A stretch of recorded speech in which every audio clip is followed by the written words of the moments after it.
Vendi que a gente está num momento político, né, bem ali acalorado, vamos dizer assim. PGR ofereceu essa denúncia contra Jair Bolsonaro, o que tudo indica deve vir a um indiciamento e chances grandes de uma prisão.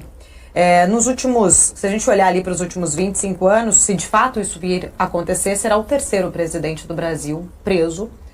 Tivemos Michel Temer, momentaneamente ali, foi levado, mas foi o próprio presidente Lula e Jair Bolsonaro. E 2 impeachmentados. Próprio Bolsonaro, impeachmentado não, perdão, um impeachmentado, né? O Bolsonaro está inelegível. 2 inelegíveis, Dilma e o Bolsonaro inelegíveis, Dilma impeachmentada. O que de fato acontece com a política brasileira? Paula, nós temos um sistema político que é bastante caótico, né? E nós temos pessoas que se dispõem a sair para cargos de alta liderança, principalmente para a presidência da República, que são pessoas bastante fisiológicas. Esse alinhamento fisiológico é muito problema. A gente não tem no Brasil, a gente não tem essa capacidade de atrair para o mundo da política pessoas que tenham uma boa formação, pessoas que são empresários, que sejam pessoas que tenham um legado fora da política. Com exceção do Fernando Henrique Cardoso, né, todos os outros presidentes que nós tivemos são pessoas intelectualmente bastante comprometidas, são pessoas que não têm grandes expressões, são animais políticos. Não vou dizer que o Lula não seja uma pessoa inteligente, o Lula é um cara inteligente, sim. Agora, a inteligência do Lula, né, ela é limitada pela ignorância dele. Nós temos um Bolsonaro. O Bolsonaro é um cara altamente ignorante, né, da maneira que fala, que pensa. Quer dizer, a gente atrai pessoas que são ignorantes, que falam a língua do povo e que atrai esse processo extremamente populista de dar aquilo que o povo quer.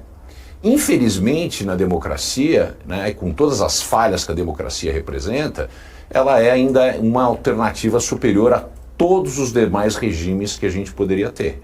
Só que a democracia brasileira, ela conta com uma população que tem uma educação péssima, são pessoas que são altamente dependentes, são pessoas pobres. O Brasil é um país de pobres, né? O Brasil é um país que tem, de fato, 40 milhões de pessoas que são consumidoras e o resto sobrevive. 53% dos adultos desse país, a maioria esmagadora dos brasileiros, não tem ensino médio completo. Os que têm um ensino médio de péssima qualidade. Eu digo, repito, o Brasil tem o pior sistema educacional do mundo, que ele é muito caro, ele é mais caro do que a média da OCDE, que são os países mais ricos do mundo, e ele não entrega nada. Aliás, ele deseduca, ele forma ideólogos, né? Ele não forma pessoas. O Brasil, na força de trabalho hoje, em toda a força de trabalho hoje, tem cerca de 26 mil pessoas que são formadas, né, em STEMs, né, que é em ciência, tecnologia, engenharia, matemática, etc. Quer dizer, é aí onde está o potencial futuro do mundo. Quando a gente olha a China em contrapartida, a China tem 3 milhões e 700 mil pessoas que são formadas nessas áreas. E isso tem dado espaço para avanços muito rápidos. A Coreia tem um número superior ao Brasil. Quer dizer, quando a gente olha um povo que tem uma educação péssima, com grandes necessidades dada a baixa renda, o Brasil é um país pobre, pobríssimo, né? Quando a gente pensa em renda no Brasil, a renda média é em torno de R$ 2.800 e poucos reais, a renda média do trabalho, mas quando a gente tira os 15% mais ricos, esse valor vai para R$ 1.700. Quando a gente tira os 25% mais ricos, fica em torno de R$ 1.000 e alguma coisa a menos. Quer dizer, como é que essa população, sem educação, sem condições de trabalho, sem condições até de higiene dentro da estrutura, porque mais da metade das casas dos lares brasileiros não tem acesso a esgoto. Uhum. Como é que esse povo tem condições de eleger, de uma maneira que não seja precária, pessoas que têm propostas que necessitam melhor condição de análise?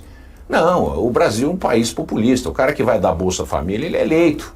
O cara que que dá benesses como Vale Gás, Pé de Meia, toda a política pública brasileira é baseada nisso. Nada é baseado num projeto com metas metrificadas, mensuradas mês a mês, trimestre a trimestre, colocadas para a população, e que a gente tem, ao invés de 25 metas, de 25 prioridades, a gente tem as 5. E essas 5 têm que ser cumpridas em 5, 10, 20 anos. E a gente coloca os esforços, né? A gente coloca os recursos, tanto financeiros como os humanos, para poder chegar nessas metas. A gente não tem isso. O Brasil não é Singapura. O Brasil não tem condições de ser Singapura. E, senhoras e senhores, eu digo com um pesar e com uma dor no meu peito, né? Como economista, como uma pessoa que estuda economia há muitos anos e analisa o Brasil e analisa o resto do mundo, e sou brasileiro, apesar de ter vivido em 27 anos fora do Brasil, sempre representando a nossa nação, eu tenho que dizer o seguinte: o Brasil de hoje, o que a gente tem agora, o Brasil como ele é hoje, é o melhor que o Brasil pode ser. O Brasil não pode ser melhor do que é. O Brasil é o que é, nós somos o que somos, o Brasil não pode ser melhor do que ele é hoje. O Brasil pode piorar muito, mas melhorar muito não pode. E para piorar muito, basta alguns tipos de canetadas, essa relação extremamente acrimônia entre os poderes, tudo isso vai detraindo do potencial do Brasil, que é baixo. O Brasil não é o país do futuro, o Brasil não tem grandes condições, o Brasil nunca vai ser uma superpotência, o Brasil nunca vai ser dos poderes dominantes. Não importa ter um PIB que está entre os 10 maiores do mundo, quando a gente tem um PIB per capita que é o 85º do mundo.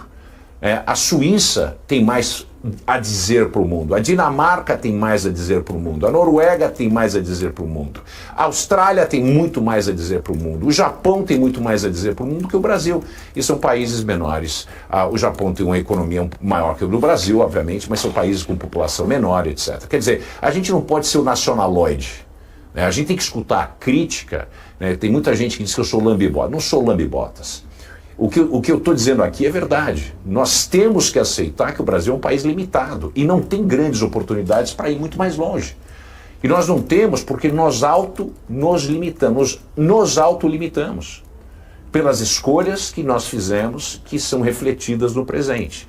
Nós temos uma força de trabalho que é altamente ineficiente e improdutiva. A produtividade do trabalho no Brasil não cresce há mais de 40 anos. Quer dizer, tudo isso leva a esse sistema político caótico, né, que é piorado ainda mais pelo jeitinho brasileiro, que volta e meia, pode, não pode, vamos revisar a ficha limpa, vamos fazer esse tipo de coisa, quer dizer, ficha suja, todo esse tipo de coisa, né?